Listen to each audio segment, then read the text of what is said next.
Bonjour Nadine Touzeau et Bruno Roy-Henry, je suis ravie de vous accueillir sur Tribune Libre. Vous avez énormément de choses à nous apprendre sur le plan historique et sur le plan de la propagande historique. Cher Bruno Roy-Henry, j'aimerais savoir quel est votre parcours étudiant et puis professionnel. Alors je suis juriste de formation, j'ai été un temps fonctionnaire des finances, après avocat. Et puis, j'avais une vocation d'écrivain, me semble-t-il, notamment par rapport à l'histoire. Et j'ai souhaité enquêter sur les grands mystères de l'histoire de France. Et principalement sur ce qui concernait Napoléon, ses fins dernières, et puis tout ce qui tourne autour de la légende impériale. D'accord. En tant qu'étudiant, vous avez donc fait du droit, étudié le droit? J'ai fait du droit. Dans ce cadre-là, j'ai fait aussi l'histoire des institutions. Ça m'a quand même affermi dans ma vocation d'historien, si j'ose dire, même si je n'ai pas une formation classique d'historien au sein de l'université. D'accord. Et une des périodes qui vous a passionné le plus, c'est le Premier Empire? Bien entendu. Vous avez écrit des livres à ce propos? Oui, beaucoup de manuscrits qui n'ont pas été édités, sur la flottille de Boulogne par exemple, ou la campagne de Russie, mais j'ai principalement écrit sur le séjour de Napoléon à Sainte-Hélène et le fait de savoir si, autour de son décès, ensuite si c'est bien lui qu'on a ramené en 1840 de cette île anglaise. Donc ça, nous allons en parler ultérieurement. Vous avez, j'ouvre une parenthèse, vous avez écrit un livre sur Vidocq, je crois. Aussi, oui, j'ai enquêté sur ce personnage un peu mythique, qui a été mis à la mode récemment par plusieurs films. Et c'est un personnage surprenant, attachant, truculent, si j'ose dire, et qui peut-être aussi était au courant de pas mal de choses, de mystères, et il y a un intérêt à fouiller dans les archives de la police pour essayer d'en savoir davantage. D'accord. Vous êtes un enquêteur, on peut dire, d'une certaine manière. En tout cas, vous aimez fouiller dans les tiroirs de l'histoire. Absolument. Aidé par Nadine Touzeau, qui a un savoir et un savoir-faire, je crois que c'est comme ça que vous êtes connu, autour de l'affaire du masque mortuaire, qui, moi, me passionne et m'intrigue. Est-ce que vous pourriez nous raconter cette affaire? Alors, c'est une longue histoire, cette histoire du masque mortuaire de Napoléon, puisque dès le départ, c'est ce qu'on a appelé le masque Antomarchi qui est apparu au public en 1833 et qu'un comité bonapartiste à l'époque a présenté comme le masque authentique de Napoléon. Alors il y a toujours eu beaucoup de défiance et de suspicion par rapport à ce masque, parce que à l'époque, les compagnons de Napoléon, enfin ceux qui l'avaient connu, pour certains, ont été très surpris, ça ne correspondait pas du tout à la physionomie de l'empereur. Et au fond, d'ailleurs, Antomarchi a très peu vendu ce masque en France. Il a été attaqué de divers horizons, et si bien qu'il a quitté la France assez rapidement pour se réfugier plus tard à Cuba.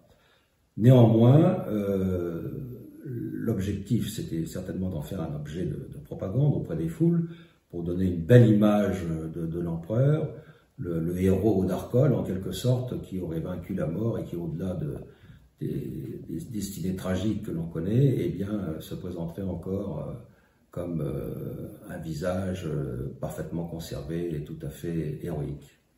Le problème, c'est que ça ne correspondait pas au vrai Napoléon, et moi, personnellement, ça m'a toujours interloqué, jusqu'à ce qu'effectivement, je comprenne que peut-être il était possible qu'il y ait une relation avec le mystère de Sainte-Hélène et éventuellement la substitution du corps de Napoléon. Mais il y a une affaire du masque mortuaire dès le départ, parce que beaucoup de spécialistes, de gens divers, ont contesté l'authenticité de celui qu'on appelle le masque Antomarchi, qui a été fait par le docteur Antomarchi et qui ne correspond pas à la réalité. La réalité et l'authenticité, à mon avis, c'est plutôt celui-ci, celui qu'on appelle le This Mask of Napoleon. Pourquoi? Parce que son existence officielle a été établie le 5 août 1939. On parle de ce masque dans le Daily Mirror et dans le Times. Et évidemment, comme la guerre de 39-45 s'est déclarée très vite, ce masque, il est tombé dans l'oubli, mais il était exposé à Londres, dans un musée prestigieux de Londres, attaché et reconnu par la cour royale d'Angleterre. Donc c'est dire si tout de même ça avait une certaine crédibilité. Alors, plus tard, après-guerre, c'est le baron de Vos qui a fait connaître le This Mask of Napoleon, en expliquant que c'était un masque d'une excellente qualité, qui était particulièrement bien réussi, sauf que ça n'est pas le masque de Napoléon, et il avançait que ça ne correspondait pas du tout au visage de celui-ci. Pourquoi? Parce que d'un autre côté, le baron de Vos avait acheté en Angleterre une autre version de ce masque Antomarchi et voulait lui aussi essayer de transmettre ce masque aux institutions françaises, moyennant finances, évidemment. Donc, tout l'establishment, je dirais, de l'époque s'est rangé derrière l'opinion du baron de Vos pour écarter le This Mask of Napoleon, qui était présenté comme tel par les Anglais, et même ils ont insisté pour que ces derniers retirent de l'exposition à Londres le fameux masque en question. Voilà. Alors c'est pourquoi j'ai voulu m'y intéresser de plus près, et j'ai constaté que lorsqu'on fait des comparaisons avec les membres de la famille de Napoléon, notamment ses deux enfants naturels, qui sont d'une part le comte Alexandre Walewski et le comte Léon, eh bien, dont on a les photos. Lorsqu'on fait des surexpositions, des morphings, des comparaisons avec ceci, on s'aperçoit qu'il y a une très grande proximité et une très grande ressemblance. D'autant que, notamment avec d'autres portraits de Napoléon, surtout sur la période tardive, on a une proximité évidente entre ce masque et puis la physionomie telle qu'elle résulte de certains portraits. Alors pas tous, parce qu'évidemment, l'argument de ceux qui réfutent notre position, c'est de dire « Ah mais vous avez des portraits de Napoléon très jeunes, sur la bataille d'Arcole, premier consul, et c'est beaucoup plus proche du masque Antomarchi. » Mais je suis désolé, je pense qu'il faut partir du réel, pas seulement des œuvres artistiques, il faut aussi aller vers ce que l'on sait de la famille de Napoléon, et je crois qu'à cet égard, les comparaisons avec les photographies de ses fils naturels sont indéniables. Donc déjà, il me paraissait difficile de contester son authenticité.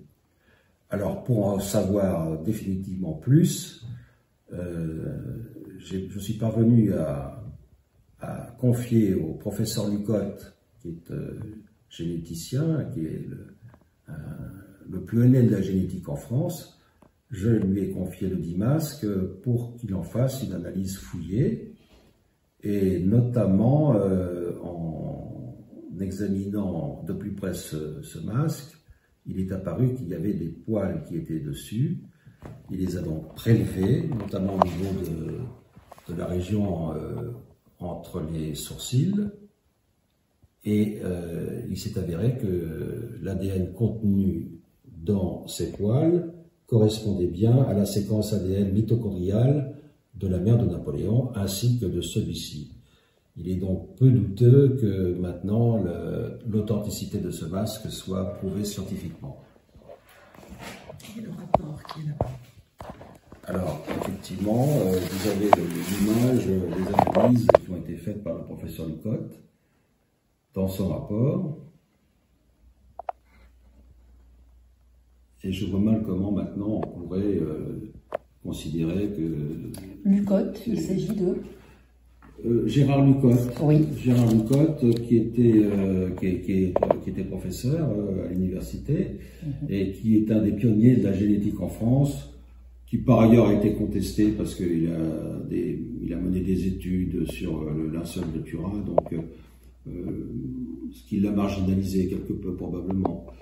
Et si bien qu'évidemment les turiféraires de la vérité classique, historique et conventionnelle le prennent pour quelqu'un de moins crédible. Mais la génétique, c'est la génétique, et il n'y a pas de lieu de douter des résultats qui sont faits à cet égard.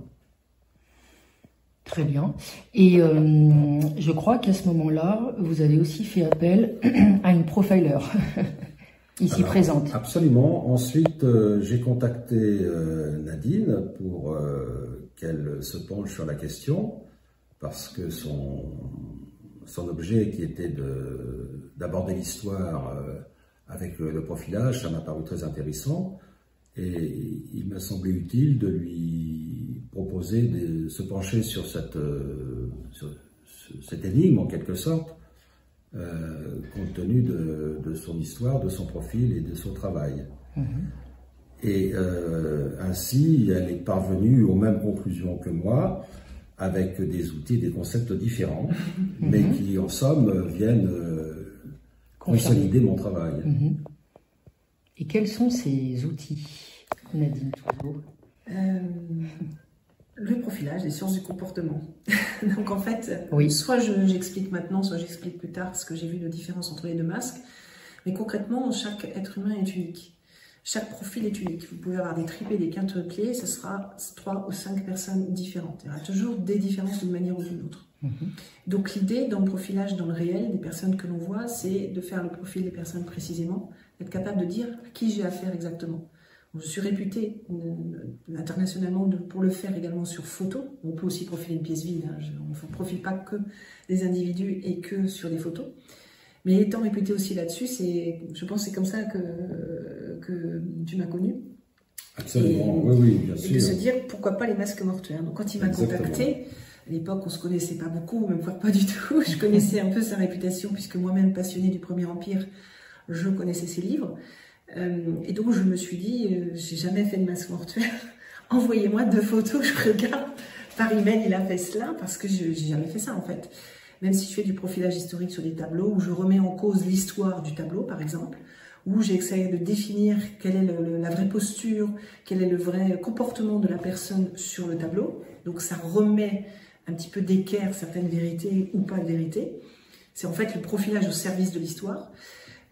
J'ai accepté la mission qui a été de vérifier. Donc je lui ai dit, il n'y a eu aucune influence, rien du tout. Hein, même si j'avais entendu parler. Au départ, d'ailleurs, j'avais même pas indiqué qu'il s'agissait de Napoléon. Oui, c'est vrai, exact. Vous-même tout de suite. Voilà. Et donc on a de suite, il m'a de suite envoyé des photos. J'ai fait donc le rapport qui est dans mon livre d'ailleurs, qui clôture mon livre Profilage historique. Donc c'est une série de livres, c'est le premier, hein, qui est sorti pour le bicentenaire de la mort de Napoléon, il y a 2 ans. Et ça c'est le tout premier, où je profile également des tableaux de Napoléon, certains tableaux. Je mets en avant, et si l'histoire était juste ou pas, quelle posture et comportement il avait. Et ces tableaux, justement, nous permettent de voir, jeunes ou pas jeunes, les différences entre ces 2 masques qui sont quand même notoires et très importantes. Donc concrètement, on étudie je dirais presque tous les signes faciaux et corporels. Donc là, il s'agit du facial. En intégrant un ensemble d'environnements, nous sommes sur des masques mortuaires, donc ils ont été pris en position couchée. Donc ça veut dire que forcément le visage n'est pas dans la même posture, surtout post-mortem, dans la mesure où souvent tous les muscles se relâchent, il y a tout un ensemble d'éléments au niveau du corps qui se relâchent, donc je n'ai pas forcément toutes les techniques des légistes, mais suffisamment pour voir, et ça se voit bien notamment sur le masque de Napoléon, où on voit une partie en bas au niveau des mains. Je vais mettre mes gants parce que c'est le vrai masque, hein, pour information, qui appartient à Bruno. Et si jamais je faisais un faux mouvement, je ne souhaite pas le toucher. Alors, vous l'avez trouvé comment d'ailleurs? Il y a une précision qu'il convient d'apporter. Oui. C'est le vrai masque, mais en réalité ce n'est pas le masque d'origine. C'est-à-dire que c'est la copie unique qui a été prise sur le masque fait à Sainte-Hélène. Le masque fait à Sainte-Hélène était fait dans un plâtre beaucoup moins fin, sur place, venant de Sainte-Hélène directement. Et arrivé à Londres, les compagnons ont fait tout de suite une copie en plâtre fin, de façon à pouvoir le conserver si, pareil, il y avait une éventualité qui faisait qu'il avait été pris ou détruit. Et on en est resté à seulement 2 exemplaires. Alors ça, on n'en est à peu près certain parce que, si vous voulez, le masque qui a été fait sur le visage de Napoléon n'était pas en plâtre fin, donc nécessairement celui-ci ne peut être qu'une copie. Et on le voit aussi parce que, manifestement, il est un petit peu plus réduit, si vous voulez, que les mensurations que l'on pourrait supposer au visage de Napoléon. Ça s'explique très bien avec la technique de la prise des masques mortuaires. À chaque fois que vous faites une copie, par le rétrécissement du plâtre quand l'objet sèche, vous avez forcément une diminution minime des dimensions. Donc, voilà, là, c'est la copie authentique du masque mortuaire de Napoléon. Alors donc, on va faire une petite séance de profilage. Oui, absolument, ça nous intéresse. Qui est une des façons de faire au niveau de mon métier, une façon d'exercer mon métier, sachant que c'est différent en fonction du contexte, en fonction de la mission que l'on me demande. Donc concrètement, ici, sur ces deux masques, je vais mettre devant, si vous permettez, parce que je préfère que ce soit plus facile d'être devant. Donc concernant ces deux masques, je me permets de pousser les chaises et tout. J'arrive. Donc en effet, on voit qu'il y en a un qui est un petit peu plus grand que l'autre. Là, ici, on voit quand même quelques bajoux qui tombent, très légèrement. Est-ce que ce sont vraiment des bajoux ou pas? C'est difficile à voir. Par contre, là, on voit davantage. Alors, il faudrait avoir un peu plus de lumière, mais c'est surtout au niveau du cou, où on sent que là, ça tombe davantage. Tu vois, si on regarde dessous, sur les côtés, par exemple, de l'autre côté, on voit un petit peu que ça tombe. Donc, ce qui montre bien que c'est une position allongée, notamment. Et on le voit aussi par rapport aux joues qui sont plus creusées, puisque là, ici, en vieillissant, c'est quelque chose qui marque davantage au niveau avant les zygomatiques. Je ne me rappelle pas du nom ici, à chaque fois je l'oublie celui-là. Concrètement, on voit que ça s'affaisse à ce niveau-là, et donc ce qui montre aussi une position bien allongée. Donc ça, c'est une chose que l'on vérifie tout de suite pour voir si c'est vraiment un masque mortuaire, et si concrètement, on est sur quelque chose de crédible, de tangible. On le voit aussi à d'autres endroits, hein. Mais déjà, ces deux éléments-là sont un grand indicateur. Ce qui nous marque au niveau de ce masque-là, c'est la pélosité, tant au niveau des sourcils qu'au niveau des cils. Il y a une très très forte pélosité qui est développée, on pourrait presque les toucher, on pourrait presque, ce que je ne ferai pas bien sûr. C'est assez impressionnant, ce qu'on ne voit pas sur l'autre masque, qui pourrait être d'une autre qualité, mais qui ne met pas assez en valeur en fait cette pélosité-là. L'autre élément aussi, c'est que c'est un visage qui est assez ovale et rond à la fois, voire carré. Enfin, c'est assez complexe parce qu'il fait ovale comme ça, mais il y a un côté poupon, un côté un peu arrondi, qui correspond bien à tous les tableaux que l'on trouve de Napoléon. Il y a un fond très fort surtout. Attends, j'y reviens après.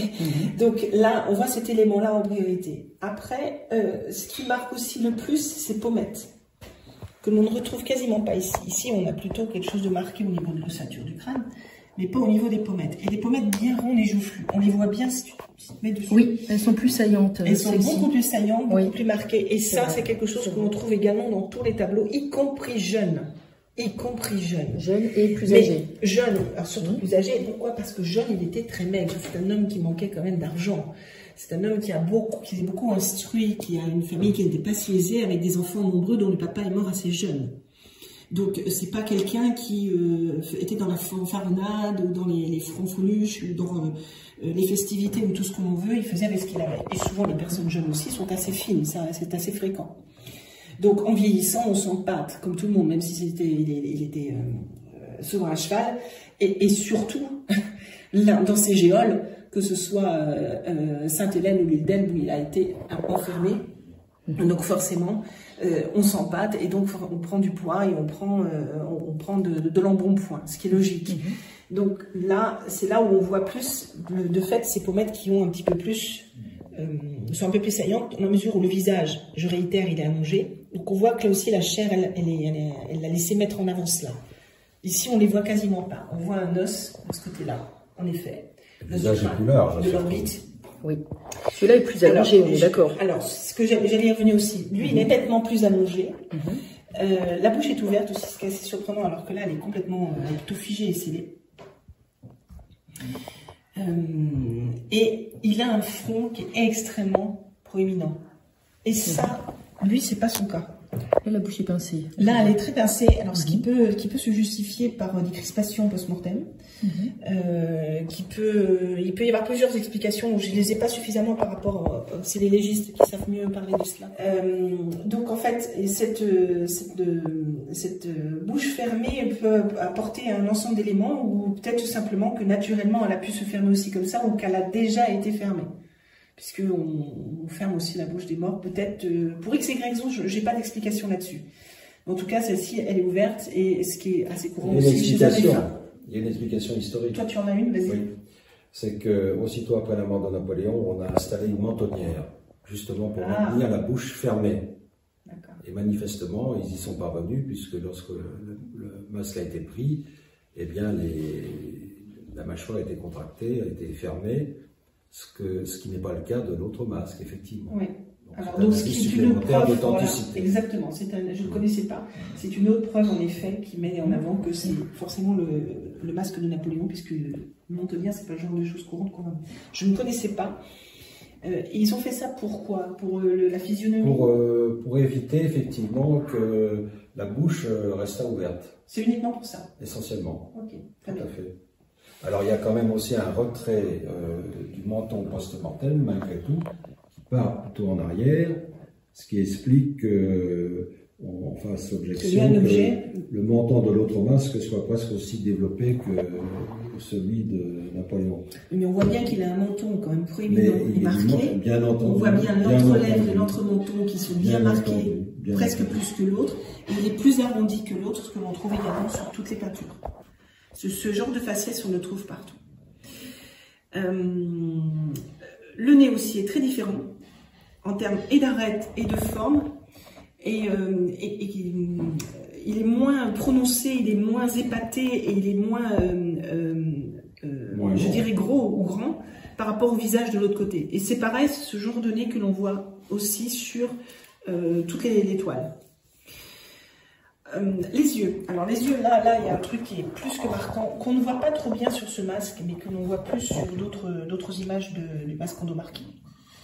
C'est que les sourcils sont tombants et le bout des yeux sont tombants. Et c'est absolument pas le cas sur Napoléon, où il a les sourcils légèrement arrondis, voire presque droits de ce côté-là, légèrement, et ça retombe légèrement sur le côté comme pratiquement tout le monde, et des yeux plutôt droits. Et ça aussi, on le voit sur tous les masques. Et ils sont beaucoup plus grands que, enfin plus ronds, pardon, que de ce côté-ci, où Juriter, c'est tombant. Sur aucune toile, on ne voit des yeux tombants de Napoléon.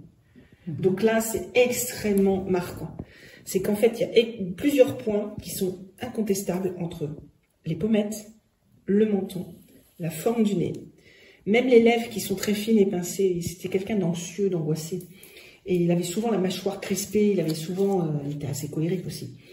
Et donc, il n'avait pas une bouche extrêmement développée, ce qui est plutôt le cas de l'autre côté. En tout cas, pour la lèvre inférieure. Et alors, après, est-ce que d'avoir mis le trou du menton, ça n'a pas fait rentrer un peu plus la lèvre? C'est possible aussi, c'est à voir. Mais en tout cas, c'était quelqu'un qui était toujours tendu, quand même, qui était quand même à fond. Il dormait 4 heures par nuit. Enfin, c'était un ultra dynamique. Donc, il était forcément un petit peu nerveux, un peu tendu, et ce qui se voit aussi au niveau ce qui peut permettre aussi au niveau des mâchoires, de les avoir un peu plus crispées. Même après sa mort, il y a des choses quand même qui restent musculairement, surtout si on l'a maintenu, le menton. Les techniques de thanatopracteur à l'époque étaient différentes. Je ne les ai pas étudiées, je ne saurais te dire. Elles étaient certainement différentes, bien évidemment, puisque ça a beaucoup évolué. Par contre, est-ce qu'aujourd'hui on fait des masques mortuaires? Je n'en suis pas certaine. Voilà, donc ça, ce sont les éléments. On voit aussi les orbites, hein. On voit ce qui donne une forme des yeux quand même beaucoup plus rond, beaucoup plus étiré sur le côté. Au niveau aussi, tu vois, sur cette partie-là, qui est vraiment, qui met en avant cet œil grand quand même, cet œil qui est effilé, qui est assez droit en fait, qui est assez plutôt sur une zone horizontale, alors que là, c'est des yeux plutôt pleureurs avec des sourcils pleureurs, qui soit moins sur ce masque-là que sur d'autres photos. C'est marrant, il est moins précis celui-ci pour ça. Autre élément aussi sur ce masque-là, on voit des joues extrêmement creusées, donc ce qui met en avant une personne qui n'avait pas vraiment d'embonpoint, qui était une personne plutôt assez fine, ou en tout cas pas suffisamment forte pour mettre en avant un côté un petit peu plus graisseux que l'on voit sur les côtés. que l'on ne voit pas ici. Oui, alors ça, si je peux me permettre, c'est pour effectivement souligner encore le fait que Napoléon soit mort d'un cancer, maigre, quasiment décharné. C'est la fable qui a été transmise par les Anglais et Antomarchi pour expliquer effectivement que l'état du corps et du visage démontrait qu'il était bien mort d'un cancer. Mais précisément, ça n'est pas le cas, parce que selon même certains témoignages, même de chirurgiens anglais, Napoléon est mort gros et gras. Il avait plusieurs centimètres de graisse au niveau de l'abdomen.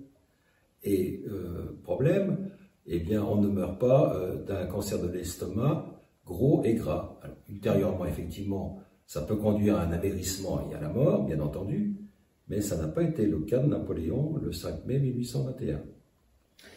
D'accord. Voilà, donc c'est pour ça que ça ne matche pas non plus. Autre élément aussi, ici, il est nettement moins marqué. Au niveau de juste au-dessus des sourcils, l'entre-sourcil et de ce côté-là, on voit que c'est beaucoup plus bombé. Et ce qui ramène aussi à ce front qui est très bombé, que l'on n'a pas ici, comme j'ai dit tout à l'heure. C'est un front très étroit. Et étroit et bombé en même temps, enfin, il est assez relevé, par rapport à celui-ci. Bon, on n'a pas le bout du masque aussi en même temps. Plusieurs rides également qui apparaissent sur ce masque, c'est quand même assez rare. Il est beaucoup plus fourni celui-ci que de l'autre côté. Il est extrêmement riche en détail, en indications, exactement, en signes, on appelle ça des signes dans notre métier, que l'on a de l'autre côté. Et donc ces indicateurs aussi marquent un peu l'espace du temps, malgré que encore une fois que le visage soit retombé sur les côtés pour suite au décès. On voit quand même des indicateurs du temps et ce côté anxieux très marqué par le front au niveau des rides. Voilà. En gros, tous les éléments avec des signes. Il y a une cicatrice, non, là? Alors, oui, ou une trace. C'est difficile. 200 ans. Hein. 200 ans quand même. Donc, sur des tableaux, il y a effectivement une espèce d'anfractuosité qu'on distingue plus ou moins de ce côté. Et ce qui avait pu nous faire dire à un moment donné, effectivement, qu'il y avait une cicatrice sur le visage de Napoléon. On ne sait pas trop à quoi l'attribuer. Même le professeur Lecoq n'a pas été affirmatif à ce sujet. Moi, je ne rentre pas dans ce genre de sujet parce que je considère que ça a 200 ans, il faut en tenir compte. Et il y a des éléments qui sont probants, des signes qui sont vraiment très pertinents, alors que d'autres méritent que l'on se penche un peu plus sur le sujet et je ne m'avancerai pas, faute d'avoir suffisamment d'éléments. D'accord. Voilà globalement, en tout cas. Pardon ? Prudence oblige. Oui, oui, surtout dans ce métier. Et voilà, concrètement, les similitudes sont très minces sur le masque Antomarchi avec des tableaux de Napoléon ou des sculptures de Napoléon. Quel que soit l'âge, on n'a pour ainsi dire rien qui vraiment met en avant qu'il y a une ressemblance. Alors que de l'autre côté, ça matche complètement aussi, tout comme le rapport de Lecoq sur l'ADN. Pourquoi ce mensonge ou travestissement? Bruno a expliqué tout à l'heure toutes les raisons, je dirais, historiques et politiques. Je ne sais pas, je pense qu'on a... Essentiellement dans un but de propagande. Les compagnons ont jugé que le résultat qu'ils avaient obtenu tardivement, parce que le masque a été fait 48 heures quasiment après le décès de Napoléon, le temps de trouver le plâtre adéquat à Sainte-Hélène, et ils ont considéré que le résultat ne correspondait pas à l'image du premier consul que Napoléon avait sur son lit de mort. Et donc ils ont estimé que ce n'était pas un symbole adéquat pour la postérité. Ils ont préféré fabriquer une autre physionomie à Napoléon pour entrer dans la légende. Donc c'est uniquement cette raison, selon vous, il n'y en a pas d'autre? Au départ, incontestablement. Depuis, j'ai constaté une chose à la sortie de mon livre. J'avais un éditeur qui devait publier ce livre et toutes les autres à suivre sur le profilage historique. Et on avait parlé d'éventuellement faire une préface par Chantulard, qui est à la Fondation Napoléon, comme un grand historien. Je ne sais pas ce qui s'est passé, je ne sais pas ce qu'il a fait, mais du jour au lendemain, il a dit « je ne publie plus ». Donc moi j'ai quand même publié parce qu'on a fait un travail, parce que je soutiens Bruno beaucoup plus depuis cette époque-là, du reste, parce que j'aime beaucoup ce qu'il a fait. Et j'ai dit, tant pis, je publierai ailleurs, autrement, d'une autre manière.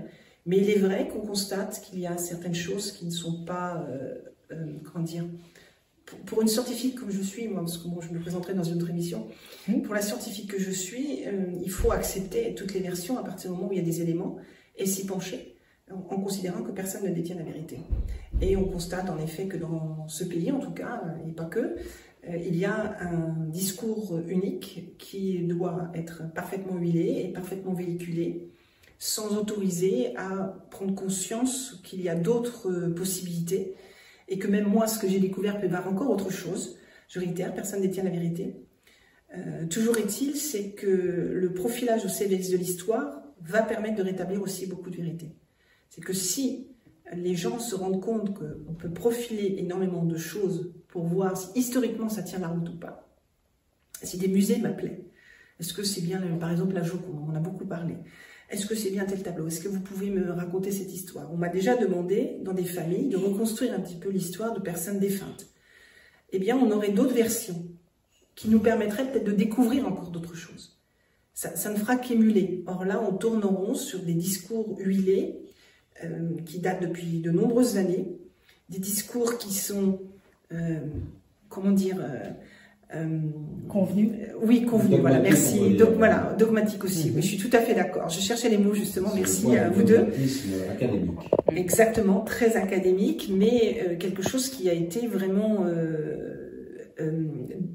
voulu, programmé, de façon à ce qu'on ait que cette version-là, la version qu'ils ont décidé de nous donner. Et c'est pas comme ça que ça fonctionne, ni au niveau de l'histoire, ni au niveau de la science. L'histoire, ça fait partie d'une science aussi, puisqu'on est toujours en train de chercher, on découvre des tas de choses. Notez que depuis quelque temps, depuis 2 ou 3 quinquennats, on a tendance à mettre sur le dos de Napoléon des tas de choses qui sont absolument fausses. Donc la question, c'est pourquoi?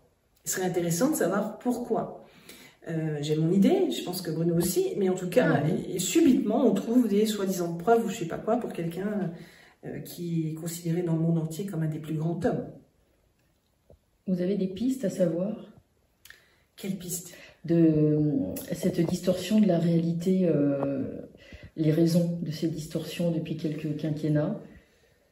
Je pense qu'en fait, l'idée, c'est de ne pas créer de leader ou de sauveur, de ne pas se rattacher, ça c'est mon analyse, à quelqu'un qui est brillant, à quelqu'un qui a fait d'énormément de choses, et pas qu'en France, hein, puisqu'il est adulé dans beaucoup de pays pour tout ce qu'il a apporté avec les siens. Hein.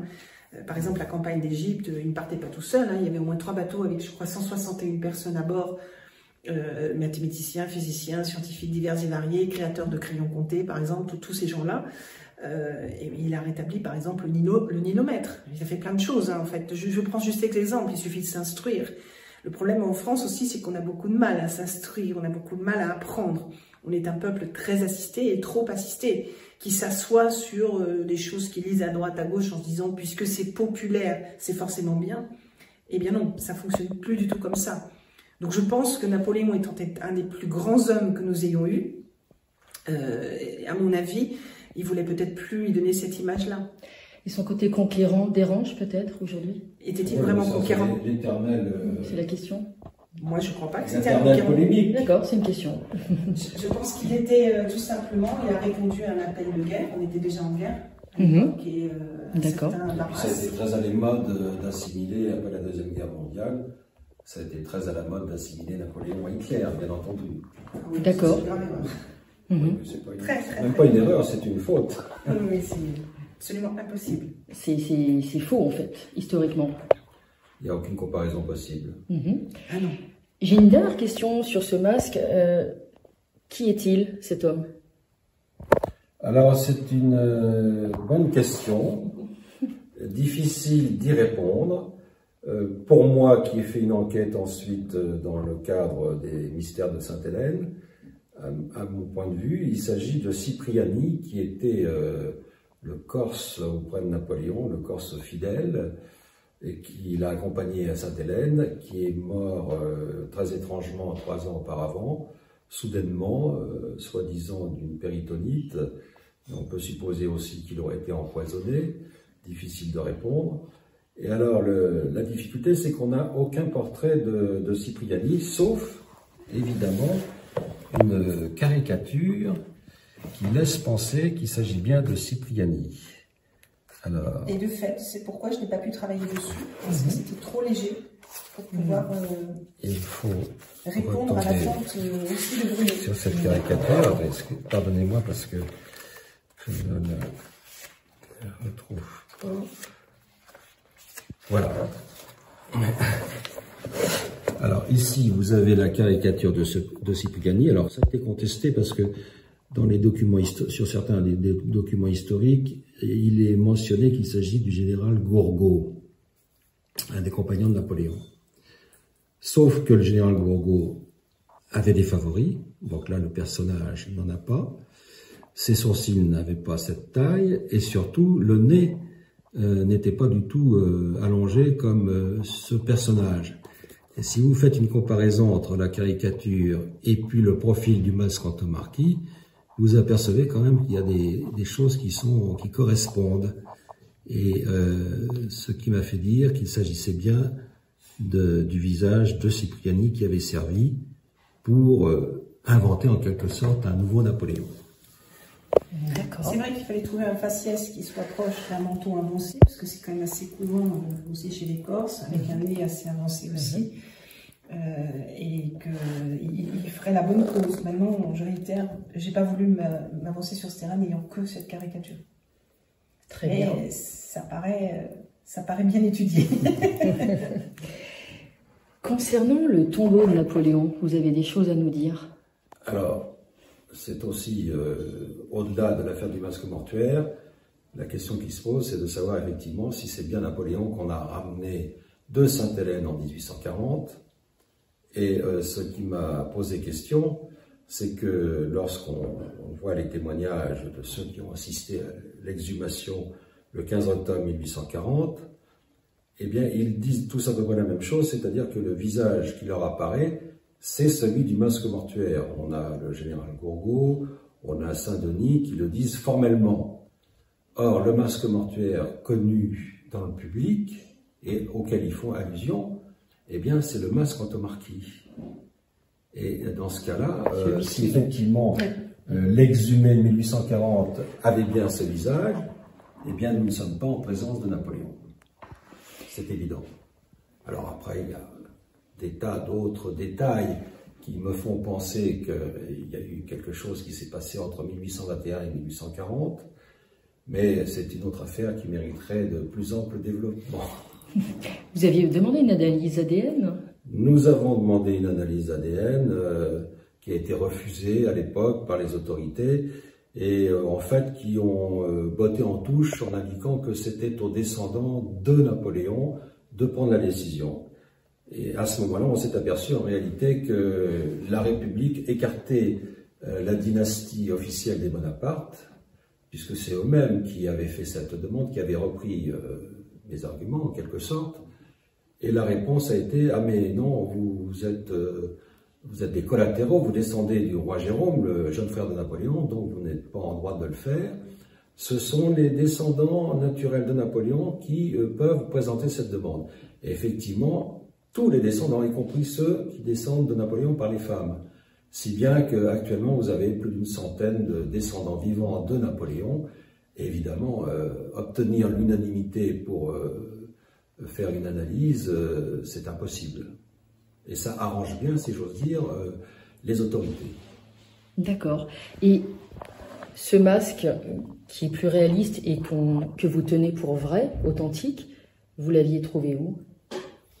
Alors, c'est tout à fait incidemment, l'année dernière, que j'ai appris qu'il était en vente par le cabinet au Sénat à Fontainebleau, et je m'y suis précipité en espérant emporter les enchères. Je n'avais pas été prévenu par le précédent propriétaire, qui pourtant, dont le père, qui était lui le vrai propriétaire au départ, et qui est décédé aujourd'hui, m'avait toujours tenu au courant de ses démarches. Donc, c'est avec bonheur que j'ai pu emporter les enchères à Fontainebleau et ramener avec moi le masque véritable de Napoléon. Parfait. Qu'on a partagé. Le bonheur, on l'a partagé. C'était une grande joie quand j'ai appris ça. Je vous comprends. Et maintenant, je vous laisse conclure sur cette grande affaire du masque mortuaire, l'un et l'autre? Alors, si je peux dire quelque chose de plus, c'est que ça me paraît un devoir de vérité de rétablir les faits, et puis surtout de mettre de côté définitivement l'image qui a été fabriquée de Napoléon, qui très certainement correspond à celle de son valet Cipriani, bien qu'il soit corse, il n'y a rien à dire là-dessus, mais ça n'est pas la véritable physionomie de l'empereur. Et donc, au-delà de ceux qui pourraient considérer que ce masque ne représente pas la majesté impériale, je crois qu'il faut maintenant imposer la vérité et pour avoir sa véritable image à l'esprit. Toutes les vérités sont bonnes à dire. Toutes les vérités sont bonnes à dire, naturellement. Qu'en pensez-vous, Nadine Touzeau? Moi, je pense en effet que je rebondis sur ce que dit Bruno, je suis tout à fait d'accord avec lui et je pense que toutes les bonnes œuvres qui peuvent soutenir ce combat seraient une très très bonne chose parce que c'est une porte ouverte à toute l'histoire, que ce soit Napoléon ou autre personnage, autre situation ou contexte, de façon à remettre en cause simplement ce qui s'est passé, que ce soit vrai ou pas, mais simplement laisser des personnes qui travaillent dessus de dire j'ai découvert ceci, j'ai découvert cela, j'ai fait ceci, j'ai fait cela, et on peut rajouter le profilage, puisque lui, je pense que vous l'avez vu, apporte une autre pertinence par rapport au débat, de façon à ce qu'on réponde à cette quête de vérité, qui est une vraie quête de vérité demandée de nos jours. C'est de plus en plus présent chez les gens et dans les esprits, donc on a besoin de soutien, on a besoin même d'aide, je peux dire qu'on peut dire d'avoir des aides de personnes qui peuvent nous soutenir d'une manière ou d'une autre pour véhiculer ces messages, parce que ça, ajouté à d'autres éléments où on peut reconstruire une sorte de vérité, en tout cas ce qu'on soit au plus proche de la vérité, parce que c'est clair que ce masque est forcément celui de Napoléon, ça c'est évident. Façon aussi de ne pas manipuler l'opinion et de ne pas manipuler les autres découvertes de l'histoire après, parce qu'ils vont se baser sur des éléments qui sont tronqués, alors que s'ils se basent sur des éléments concrets et tangibles, on avance davantage et on découvre encore plus. Ça émule, c'est quelque chose de beaucoup plus positif. Là, on est bloqué quelque part. On a besoin de vous.